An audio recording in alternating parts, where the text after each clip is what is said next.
سورہ توبہ کی آیت نمبر 67، سورہ توبہ کا 9واں رکوع اور 10ویں پارے کا 15واں رکوع۔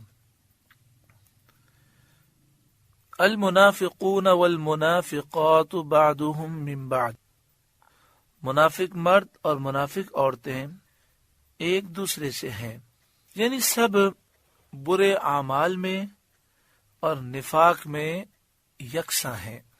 یأمرون بالمنکر، برائی کا حکم دیتے ہیں، یعنی کفر کا، گناہ کا اور نبی اکرم صلی اللہ علیہ وآلہ وسلم کی تکذیب کا، انکار کرنے کا، یہ ایک دوسرے کو حکم دیتے ہیں، ترغیب دیتے ہیں۔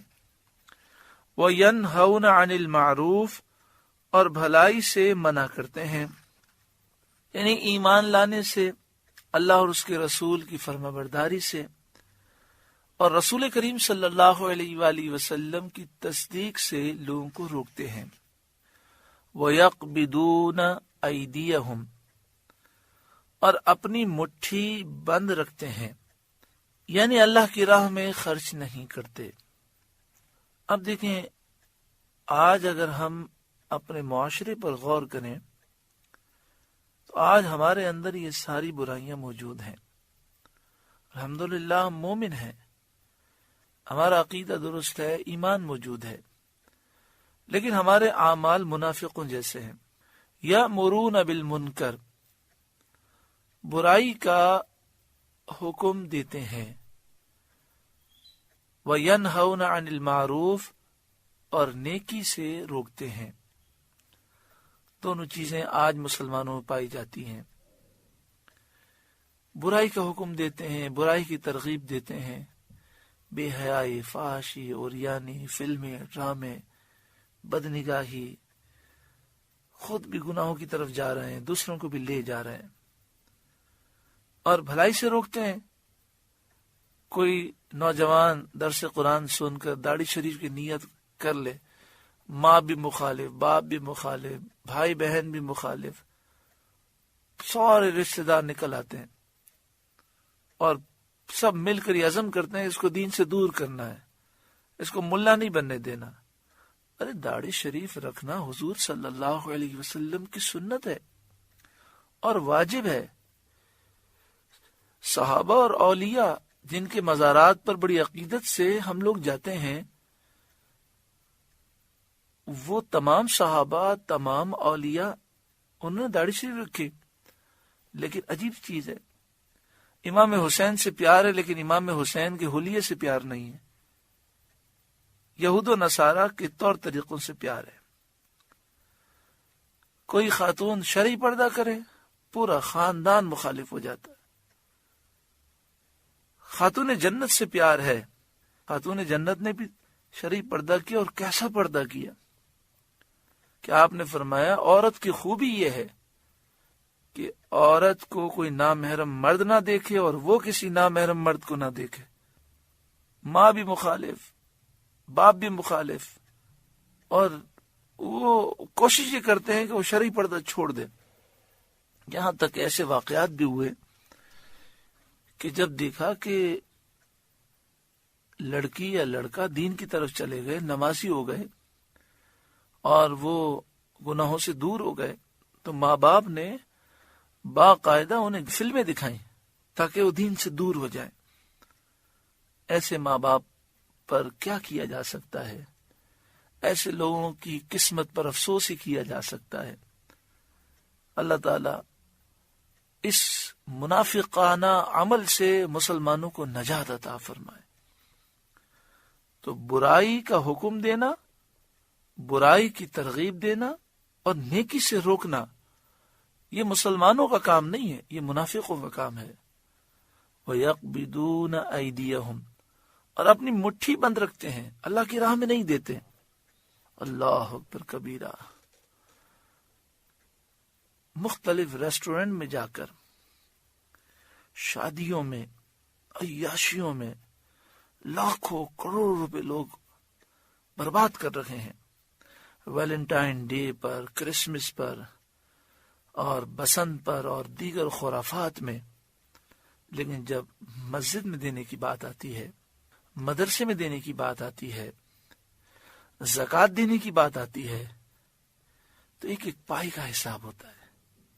ارے مولانا صاحب، 1 کروڑ میں سے 2.5 لاکھ دینے پڑیں گے، اور عیاشیوں میں، شادی کے موقع پر، خرافات میں 50 لاکھ بھی ضائع کر دیتے ہیں۔ یہ سارے اعمال منافقوں کے ہیں۔ ہم مسلمان ہیں، ہمیں ایسے اعمال نہیں کرنے چاہیے۔ نسوا اللہ فنسیہم، وہ اللہ کو چھوڑ بیٹھے تو اللہ نے انہیں چھوڑ دیا۔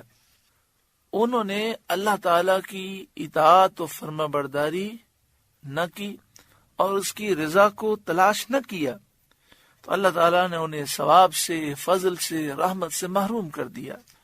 ان المنافقین هم الفاسقون، بے شک منافق وہی پکے فاسق ہیں۔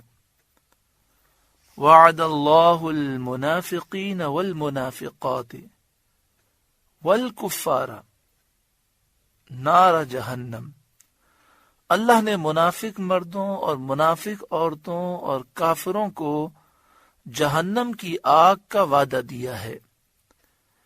یعنی منافق مرد، منافق عورتیں اور تمام کفار جہنمی ہیں، یہودی، عیسائی، ہندو اور جتنے بھی کافر ہیں سب جہنمی ہیں، خالدین فیہا، جس میں وہ ہمیشہ رہیں گے۔ ہاں، اگر مرنے سے پہلے توبہ کر لے، ایمان پر خاتمہ ہو تو مومن ہے، لیکن کفر پر یا نفاق پر خاتمہ ہوا تو ہمیشہ جہنم میں رہے گا۔ ہی حسبہم، وہ انہیں کافی ہے، یعنی جہنم کی سزا بڑی سخت ہے۔ وَلَعَنَهُمُ اللَّهُ، اور اللہ کی ان پر لعنت ہے۔ وَلَهُمْ عَذَابٌ مُقِيمٌ، اور ان کے لیے قائم رہنے والا عذاب ہے، ہمیشہ کا عذاب ان کے لیے ہے۔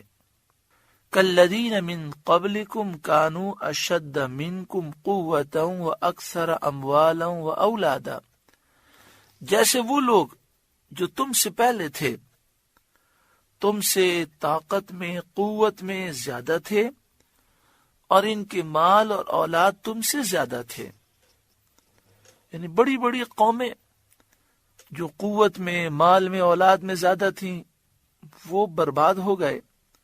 قرآن نازل ہوا، اس دور کے کافروں کو قرآن نے خطاب کیا اور فرمایا، اے کافروں، تم سے پہلے جو کافر گزرے ہیں بڑی طاقتیں رکھتے تھے، لیکن جس طرح وہ دنیا میں برباد ہوئے اور آخرت میں برباد ہوئے، تم بھی اسی طرح برباد ہوگے۔ فَاسْتَمْتَعُوا بِخَلَاقِهِمْ فَاسْتَمْتَعْتُمْ بِخَلَاقِكُمْ، تو وہ اپنا حصہ برت گئے تو تم نے اپنا حصہ برتا۔ یعنی جو پہلے لوگ تھے ان کے نصیب میں جو لکھا تھا وہ انہوں نے پا لیا، تم بھی اپنے نصیب کا حصہ پالو۔ روزی اور دیگر نعمتیں، كَمَا اسْتَمْتَعَ الَّذِينَ مِن قَبْلِكُمْ بِخَلَاقِهِمْ، جیسے پچھلے اپنا حصہ برت گئے، وَخُضْتُمْ كَالَّذِي خَاضُوا، اور تم بےہودگی میں پڑے جیسے وہ پڑے تھے۔ یعنی جس طرح تم نے باطل کا اتباع کیا، اللہ اور اس کے رسول کی تکذیب کی، مومنین کے ساتھ استہزاء کیا، تو اسی طرح ان لوگوں نے بھی کیا تھا، تم انہی کی راہ پر چل رہے ہو۔ اولئک حبطت اعمالهم فی الدنیا والآخرہ، ان کے عمل اکارت گئے دنیا اور آخرت میں، ان کے اعمال برباد ہو گئے دنیا اور آخرت میں۔ وَأُولَئِكَ هُمُ الْخَاسِرُونَ، اور وہی لوگ گھاٹے میں ہیں، نقصان اٹھانے والے ہیں۔ أَلَمْ يَأْتِهِمْ نَبَأُ الَّذِينَ مِن قَبْلِهِمْ قَوْمِ نُوحٍ وَعَادٍ وَثَمُودَ، کیا ان منافقوں کو اپنے سے پہلے لوگوں کی خبر نہ آئی، گزری ہوئی امتوں کا حال معلوم نہ ہوا کہ ہم نے انہیں اپنے حکم کی مخالفت اور اپنے رسولوں کی نافرمانی کرنے پر کس طرح ہلاک کیا. قوم نوح وعاد وثمود، نوح کی قوم اور عاد اور سمود. نوح علیہ السلام کی قوم طوفان سے ہلاک کی گئی، قوم عاد ہوا سے ہلاک کی گئی، اور سمود کے لوگ زلزلے سے ہلاک کیے گئے. زوردار آواز ہوئی، ان کے دل بند ہو گئے اور اس آواز کی وجہ سے زلزلہ آیا. وہ قوم ابراہیم اور ابراہیم کی قوم. حضرت صدر الافاضل مولانا نعیم الدین مراد آبادی علیہ رحمہ لکھتے ہیں، اور ابراہیم کی قوم جو سلب نعمت سے ہلاک کی گئی اور نمرود مچھر سے ہلاک کیا گیا. نمرود کے بارے میں بعض مفسرین نے یہ لکھا کہ نمرود کی عمر 800 برس ہوئی، اور نمرود نے پوری دنیا پر حکومت کی. ان 800 برس میں سے 400 برس تک اس کے سر میں کبھی درد بھی نہیں ہوا، کبھی بخار کی تکلیف نہیں آئی، کبھی کوئی تکلیف نہیں آئی. اس سے خدا ہونے کا دعویٰ کیا. اس پر جب اللہ تعالی کی طرف سے عذاب آیا تو ایک مچھر ناک کے ذریعے اس کے دماغ تک پہنچ گیا. مفسرین نے لکھا کہ وہ لنگڑا مچھر تھا اور اس کے ڈنگ مارنے کی وجہ سے یہ ہلاک ہوا. بعض مفسرین نے اس مچھر کی کافی تفصیل لکھی کہ جب یہ مچھر دماغ میں بیٹھ گیا تو جب مچھر ڈنگ مارتا تھا تو اسے بڑی تکلیف ہوتی تھی. یہ چیختا تھا، چلاتا تھا، تڑپتا تھا. اس سے کئی علاج کروائے، کئی طریقے اختیار کیے. اب جانتے ہیں کہ جب کوئی بیماری ہو جائے، کوئی تکلیف ہو جائے اور تمام طریقے انسان استعمال کر لے پھر بھی اس تکلیف میں کوئی فرق نہ آئے تو پھر انسان اپنی طرف سے بہت سارے طریقے خود ہی اختیار کرتا ہے. ایک دفعہ ایسا ہوا، کوئی اس کے پاس شخص آیا. اس کے دربار کا اصول یہ تھا کہ نمرود کے دربار میں کوئی بھی آئے تو آ کر اسے سجدہ کرے. تو کوئی شخص آیا تو ابھی وہ سجدہ کرنے لگا کہ اس کے سر میں شدید درد ہو گیا اور مچھر بڑی تیزی سے ڈنگ مار رہا تھا. تو اس سے کہا کہ اپنا جوتا اتار کے میرے سر پہ مارو. جیسے ہی سر پر جوتا مارا، مچھر نے ڈنک مارنا چھوڑ دیا اور اسے تھوڑی دیر کے لیے افاقہ ہو گیا. تو اس نے قانون بنا دیا کہ کوئی بھی میرے دربار میں آئے گا اور مجھے خدا سمجھ کے سجدہ کرے گا تو سجدہ کرنے سے پہلے اپنا جوتا اتار کے میرے سر پر مارے گا. تو اللہ تبارک و تعالیٰ کی شان ہے کہ لوگ اسے جوتے مارتے تھے، پھر سجدہ کر کے باہر نکل کے ہنستے تھے کہ یہ اپنے آپ کو خدا کہتا ہے اور ہمارے جوتے کھاتا ہے. لیکن ہر وقت تو لوگ جوتے مارنے والے اس کے پاس نہیں آتے تھے. تو اس نے ایک ملازم رکھا ہوا تھا جو اسے لکڑی کے تختے سے مارتا، جب وہ اشارہ کرتا کہ بڑا درد ہو رہا ہے. اس طرح یہ کئی سالوں تک مار کھاتا رہا. بعض مفسرین نے کہا کہ 400 برس تک یہ تکلیف اسے رہی اور دنیا کے لیے عبرت تھا. پھر بھی اس نے توبہ نہیں کی. ایک دن وہ تختہ بہت زور سے مار دیا، اس کے ملازم نے بہت زور سے مار دیا، اس سے اس کا دماغ پھٹ گیا اور وہ ہلاک ہو گیا. وہ اصحاب مدین اور مدین والے جو حضرت شعیب علیہ السلام کی قوم تھی. ایک روایت یہ ہے کہ جو مدین والے تھے ان پر عذاب اس طرح آیا کہ زوردار آواز پیدا ہوئی اور پھر اس میں زلزلہ آیا اور وہ ہلاک ہو گئے. اور حضرت شعیب علیہ السلام کی قوم ایک وہ تھی جو جنگل میں رہتی تھی. ان پر عذاب اس طرح آیا کہ ایک بادل آیا اور اس بادل سے آگ نکلی اور وہ ہلاک ہو گئے. تو یہاں پر حضرت صدر الافاضل نے وہ اصحاب مدین اور مدین والے کے تحت حاشیے میں لکھا، یعنی حضرت شعیب علیہ السلام کی قوم جو روز ابر کے عذاب سے ہلاک کی گئی. تو یہاں اصحاب مدین کے بارے میں 2 روایتیں ہیں. ایک روایت یہ ہے کہ وہ بادل کے عذاب سے ہلاک ہوئے، اور ایک روایت یہ ہے کہ زوردار آواز ہوئی اور زلزلہ آیا اور وہ لوگ ہلاک ہو گئے. والمؤتفقات، اور وہ بستیاں کہ الٹ دی گئیں وہ حضرت لوط علیہ السلام کی بستیاں تھیں۔ اللہ تعالیٰ نے ان 6 کا ذکر فرمایا، قوم نوح، قوم عاد، سمود، قوم ابراہیم، اصحاب مدین اور والمؤتفقات، جو لوط علیہ السلام کے دور میں تھے، آپ نے انہیں نصیحتیں فرمائیں۔ وہ 5 بستیاں تھیں جو الٹ دی گئیں، اس لیے کہ شام، عراق اور یمن یہ 3 ممالک ہیں، سرزمین عرب کے بالکل قریب ہیں، اور ان میں ان ہلاک شدہ قوموں کے نشان باقی ہیں، اور عرب لوگ ان مقامات پر اکثر گزرتے رہتے ہیں، اور وہ ان قوموں کی ہلاکت کو جانتے ہیں، ان کے آثار کو وہ دیکھتے ہیں، اس لیے ان 6 کا ذکر کیا گیا۔ تو فرمایا گیا کہ جس طرح یہ لوگ ہلاک ہوئے، اس طرح یہ کافر بھی ہلاک ہوں گے۔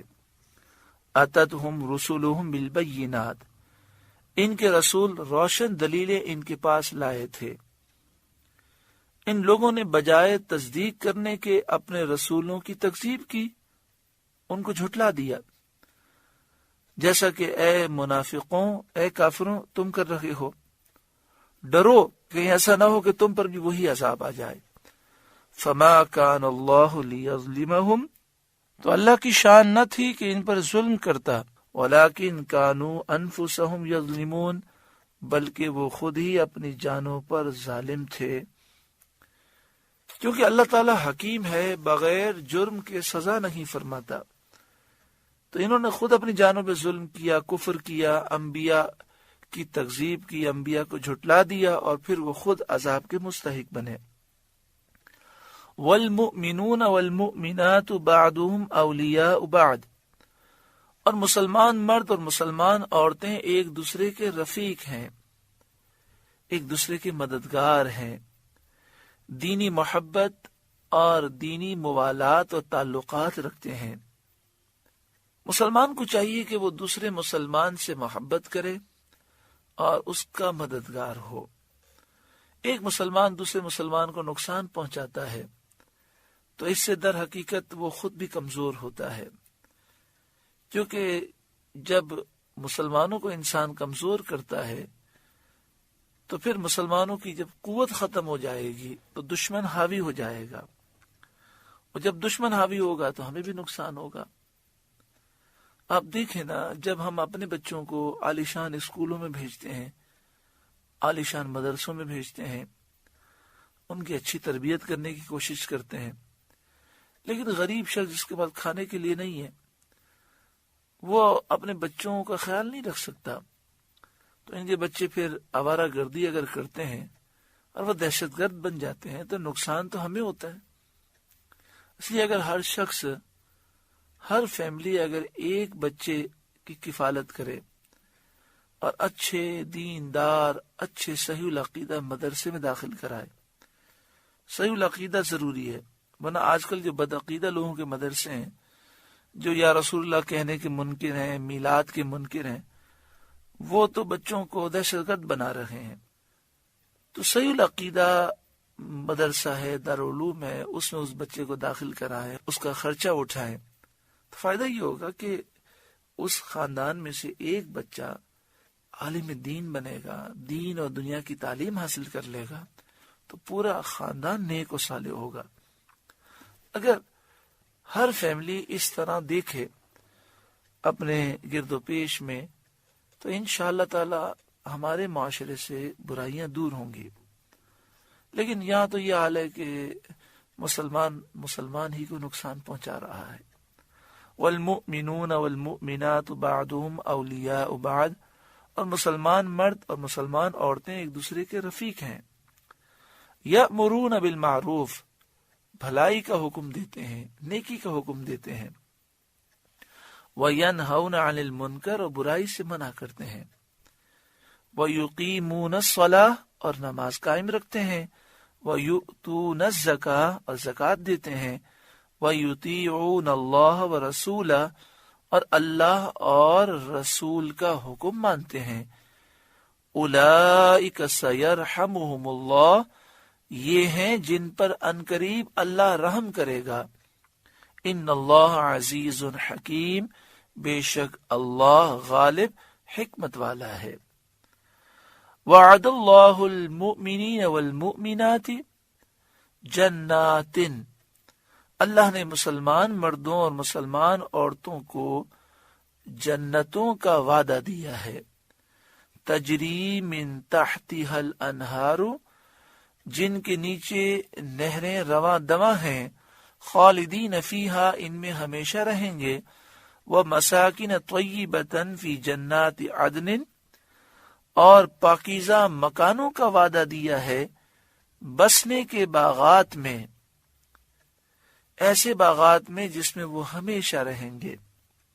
حضرت حسن رضی اللہ تعالی عنہ سے مروی ہے کہ جنت میں موتی، یاقوت، سرخ اور زبرجد کے محل مومنین کو عطا ہوں گے۔ وَرِضْوَانٌ مِّنَ اللَّهِ اکبر، اور اللہ کی رضا سب سے بڑی نعمت یہ ہے کہ اللہ کی رضا حاصل ہوگی۔ تمام نعمتوں سے اعلیٰ ہے اللہ کی رضا، اور عاشقان الہی کی سب سے بڑی تمنا ہے، سب سے بڑی تمنا۔ رزقنا اللہ تعالی بجاہ حبیبہ صلی اللہ تعالی علیہ وسلم، اللہ اپنے حبیب کے صدقے میں ہمیں اپنی رضا عطا فرمائے۔ ذالک هو الفوز العظیم، یہی ہے بڑی مراد پانی، یعنی یہی بڑی کامیابی ہے۔ اللہ تعالیٰ ہم سب کو یہ کامیابی نصیب فرمائے۔ سورہ توبہ کا 9واں رکوع مکمل ہوا، اس میں کئی نور کی باتیں ہم نے سماعت کی۔ ایک بات یہ بھی ہم نے سماعت کی کہ مومن نیکی کا حکم دیتے ہیں، برائی سے روکتے ہیں، اور منافقین برائی کا حکم دیتے ہیں اور نیکی سے روکتے ہیں۔ ہمیں نیکی سے روکنے والا نہیں بننا، ہمیں برائی سے روکنے والا بننا ہے۔ اللہ تعالی ہمیں عمل کی توفیق عطا فرمائے۔ اللہ